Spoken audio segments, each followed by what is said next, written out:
का घर ठीक से ही चल रहा था।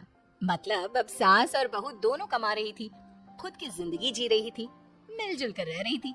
लेकिन कहते हैं ना, दुख के दिन नहीं टीके तो सुख के दिन कैसे। अरे मंगलू, कहाँ है? कितने दिनों से गाँव नहीं आया माँ की खोज खबर लेने। तभी मीना आ जाती है। अरे दादी साहब, कैसे आना हुआ? बताया नहीं हम स्टेशन आ जाते। ये बोलते हुए मीना अपनी दादी सास के पैर छूने के लिए झुकती है कि दादी सास जोर की लात मारती है। बड़ी आई, कैसे आना हुआ? मेरे पति का मकान है ये। और तेरे बाप ने क्या दिया जो तू पूछ रही है, हैं? और ये क्या पहना है? न साड़ी न सर पर पल्लू, बात बात पर जबान खोलती है। दादी सास बोलना रोक ही नहीं रही थी। मीना को गुस्सा आने ही वाला होता है कि उसकी सास आ जाती है। क्या बात है मीना, कौन चिल्ला रहा है? मैं हूँ मंगलू की दुल्हन। बहुत चपर चपर कर रही है ये मीना बहू। इसकी जुबान पर लगाम लगवा ले। मम्मी जी, मेरी बहू है, घोड़ा थोड़ी ना है जो लगाम लगवा दूं। तभी वहाँ मंगलू यानी कि मीना का ससुर आ जाता है और मीना की सास को एक जोर का तमाचा लगा देता है। वाह, जुम्मा 2 दिन हुआ नहीं कमाना शुरू की, मेरी माँ के सामने होशियार बन रही है। मैंने बुलाया है माँ को, ये रहेंगी तो कम से कम इस घर की औरतें औकात में रहेगी। अरे जब से कमा रही है सर पर चढ़कर नाच रही है। चिंता ना कर मंगलू, मैं आ गई हूँ ना। दोनों को लाइन में लगा कर रखूंगी। दोनों बहू ने मेरे मंगलू की जिंदगी खराब कर रखी है। तभी वहाँ पोता यानी कि मीना का पति आ जाता है। पोता जो कि दादी का दीवाना था। दादी मुझे क्यों नहीं बताया कि आप आने वाले हैं? मैं गांव आ जाता कार लेकर आपको लेने। अरे तू तो जानता ही है, कार में बैठ नहीं पाती। पता नहीं बहुत दिनों से लग रहा था कि तू और मंगलू परेशान है। आज मन नहीं माना तो आ ही गई मैं। देख यहाँ आकर पता लग रहा है। क्या पता लग रहा है दादी? यहाँ तो सब ठीक है, किसी को कोई परेशानी नहीं है। क्यों माँ, क्यों मीना, क्या हो गया? इन दोनों को क्यों परेशानी होगी? इन लोगों ने तो परेशान करके रखा है। माँ और मीना के बारे में कैसी बात कर रहे हैं पापा? क्या हो जाता है आपको रह रहकर? तो खाना बना कर बेशर्म हो गया है, लेकिन मैं नहीं। मेरी माँ आ गई है अब इस घर में। अब यहाँ सब वैसे ही रहेंगे जैसा मैं चाहता हूँ। देख मंगलू, तेरी बहू काम करती है तो मुझे कोई लेना देना नहीं है, लेकिन मेरी बहू कोई दर्जी का काम नहीं करेगी। साफ साफ बोल रही हैं। लेकिन दादी साहब, वो तो बहुत अच्छा बुटीक चला रही हैं। बहुत अच्छा चला रही है, लेकिन हम लोगों ने अपने घर की बहू से ना काम नहीं करवाना। अरे इसके बाप को शादी के वक्त ही बोल दिया था। और इसके बाप जिन्होंने दहेज में एक साइकिल दी थी ना, कैसे हाथ जोड़कर कह रहा था, मेरी बेटी आपके घर आ गई, इससे सौभाग्य कुछ नहीं। अब देखो इसकी बेटी बहू आ जाने के बाद सर पर चढ़ रही है मेरे मंगलू के। मीना जो कि सास की बुराई सुनकर परेशान हो जाती है। दादी से छोटा मुंह बड़ी बात। लेकिन क्या पिताजी ने आपको बताया नहीं? सासू माँ ने अपने पैसे से ससुर जी की जन्मदिन में कार दी थी। ससुर जी इतने साल से स्कूटर से जाते थे, अब कार से जाते हैं। क्यों ससुर जी, बताया नहीं आपने? क्यों रे मंगलू, कार ले ली तूने? मुझे तो तू पैसे भी नहीं भेज रहा। 2 महीने से कैसे कैसे दिन काट रही थी और तू यहाँ कार से घूम रहा है। आप भी सासू माँ को अपने बैंक अकाउंट की डिटेल दे दीजिए दादी साहब, वो डाल दिया करेंगी पैसे आपके अकाउंट में। क्यों सासू माँ?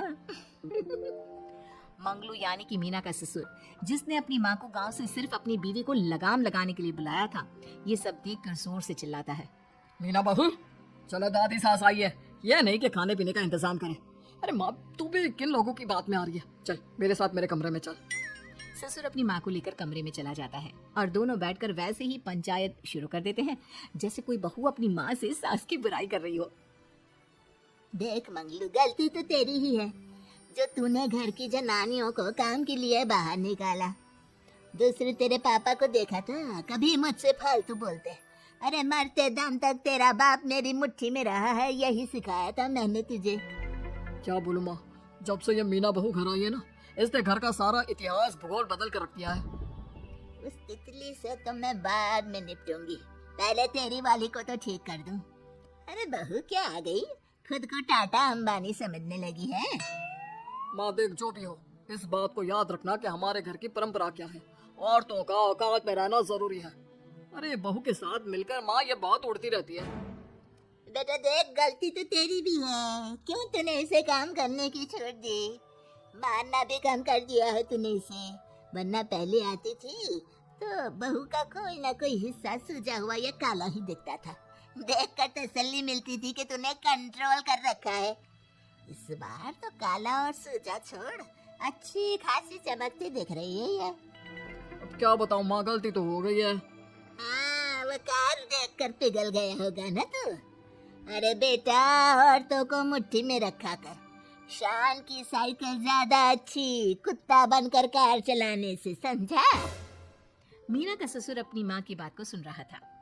बस माँ, जो गलती हो गई मिट्टी डाल उस पर। अब बस तुम ना घर पहले जैसा करके जाना। ये सब ना बहू का किया धरा है, समझी? मतलब बहू को ठीक करना है तो बहू को लगाम लगाना होगा। ठीक है। दोनों माँ बेटा बातें करके सो जाते हैं। सोने के बाद अगली सुबह मंगलू की बीवी यानी कि मीना की सास, माँ जी उठिए, ये लीजिए गर्म पानी और ये दातुन। चलिए, तो याद रहा तुझे, वरना मैंने तो सोचा था कि बहू के चक्कर में पागल ही हो गई होगी बिल्कुल। अरे बहू के चक्कर में पागल होने का क्या मतलब होता है माँ जी?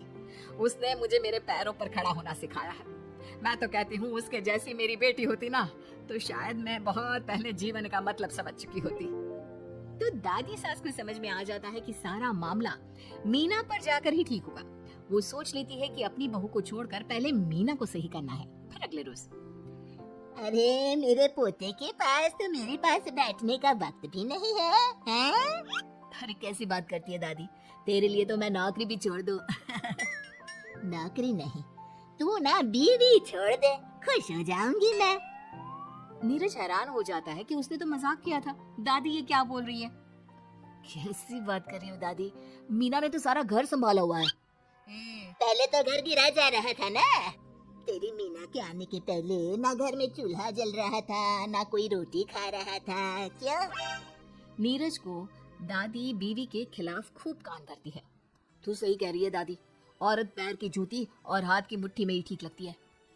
मीना ने ना सिर्फ घर का माहौल बिगाड़ा, माँ को भी पिताजी की इज्जत करनी छुड़वा दी। अब ठीक बोल रहे हो, घर को बिगाड़ने की मेन जिम्मेदार तो मीना ही है दादी। अभी उसे ठीक किए देता हूँ। तभी वहाँ पिता भी आ जाता है। देख बेटा, तो रोटी कम खाना मंजूर, लेकिन इन औरतों के आगे झुकना मंजूर नहीं। तेरी दादी ने घर की परंपरा बनाकर रखी। मजाल के मेरा बाप मेरी माँ के सामने कुछ कह लेता। पर पापा, एक बात पूछनी थी। रहने बेटा, तू ना कंफ्यूज है जीवन में। तू ना कंट्रोल कर पाएगा अपनी जनानी को। मंगलू, मेरी तो टिकट ही करा दे गाँव की। तुम लोगों के घर तो मर्दों की कोई इज्जत ही ना है, और ये मेरे घर की परंपरा ना है। मैं चली। अरे ना ना दादी, मैं तो बस देख अब मैं कैसे कंट्रोल करता हूँ इसे कल। फिर अगले रोज मीना ऑफिस के लिए तैयार हो रही थी कि देख मीना, आज मेरे दफ्तर से कुछ लोग खाने के लिए आ रहे हैं, तो शाम के खाने में, लेकिन आज तो मेरी मीटिंग है, फिर घर आने में मुझे देर हो जाएगी। तो मैं क्या करूँ? बोला ना शाम को खाना बनाना है तो बनाना है, समझी? मीना को पति की बात अजीब लगती है, पर वो दादी सास के सामने कोई भी ड्रामा क्रिएट करना नहीं चाहती थी। ठीक है, मैं शाम को जल्दी आ जाऊंगी। अच्छा क्या खाना है प्लीज जल्दी से बता दीजिए। पर बेटा तू तो। बहू सास को चुप रहने का इशारा करती है, लेकिन पोती को तो लड़ना था। वो मीना पर जोर से चिल्लाता है। मीना देख, ज्यादा हीरोइन मत बन। आज ऑफिस जा रही है तो जा, लेकिन सुन, तुरंत रिजाइन देकर घर आ जाना। ना मुझे तेरी कमाई चाहिए, ना ही तेरी नसीहत। आज से घर में वही होगा जो मैं चाहूंगा, समझी? अरे कैसी लैंग्वेज बोल रहे हो? ये तुम्हारी बोली नहीं है, कौन सिखा रहा है तुम्हें? तभी दादी सास आ जाती है। क्या बोलना चाह रही है बहू? मैं मुन्ने के कान भर रही हूँ, हैं? हाँ, मुझे तो यही लग रहा है, वरना हम लोगों का घर अच्छे से चल रहा था, सभी मिलजुल कर एक दूसरे को इज्जत देकर रह रहे थे। लेकिन अब तभी मीना को उसका पति जोर से डांटता है। सास बेटी बहू की लड़ाई को बर्दाश्त नहीं कर पाती। देख नीरज, बहू को डांटना या फिर बहू के साथ गलत व्यवहार, ये सब मुझसे बर्दाश्त नहीं होगा। वाह रे वाह, सारी जिंदगी जो पति की डांट और मार खाती रही, अब बहू को थोड़ी सी डांट क्या पड़ी, गुस्सा आ गया। हाँ माँ, क्या हो गया? मैंने तो मीना को कहा कि देख नीरज, मेरी बहू को कुछ नहीं कहेगा तू। ये माँ ही होती है जो अपने बेटे को औरतों की इज्जत करना सिखाती है, लेकिन कोई औरत अपने बेटे से बहू को मारना या डांटना सिखाए तो ये शर्म की बात है। मैं नहीं चाहती कि तू औरतों की इज्जत ना करे, जबकि मैं खुद एक औरत हूँ। दादी सास बहू की बात सुनकर शर्म से सर नीचे कर लेती है। सच कहा सासू माँ, एक रानी ही अपने बेटे को राजकुमार की तरह पालती है जो दूसरी औरतों का सम्मान करे। काश दादी सास भी पिताजी को अच्छे संस्कार दे पाती। मीना की बात सुनकर दादी सास उन लोगों से माफी मांगती है। मैं समझ गई बहू, औरतों की बेइज्जती करने को घर की परंपरा समझती थी, झूठी शान समझती थी। वो सब गलत है।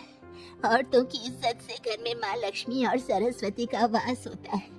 मुझे